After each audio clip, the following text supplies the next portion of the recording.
bientôt, bientôt, les hommes qui recherchent la sainteté viendront en Afrique. Voyez cette loi qui vient de sortir sur la pédophilie dans les écoles. Elle ne peut pas passer ici, n'est-ce pas? Elle ne peut pas passer ici. Et beaucoup de gens qui ne vont plus supporter une société dépravée viendront en Afrique pour se ressourcer afin d'impacter.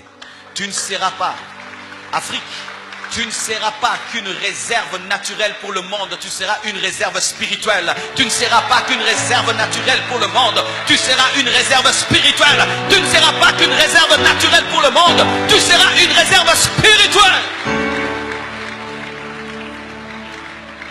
Car ce qui arrive facilement dans les autres nations, qui peuvent accepter facilement qu'on puisse donner des cours de pédophilie à leurs enfants, en Afrique ça ne passera pas.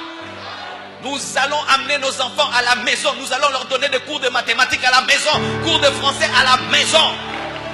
Je préfère que mon enfant soit un illettré, qu'il aille à l'école, qu'on lui apprenne la pédophilie, qu'on le viole. Je préfère. Et j'aimerais parler à tous les parents du monde. Vous devez vous rébeller. N'envoyez pas vos enfants à l'école. Gardez-les à la maison.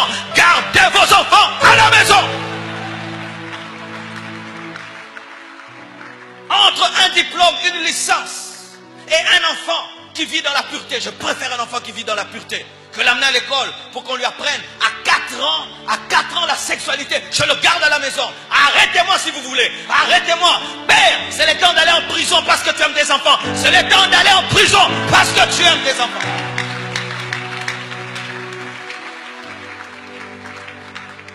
C'est quel père qui se soumet à toute loi? Non. L'obéissance à Dieu est parfaite. Mais l'obéissance à l'autorité est relative.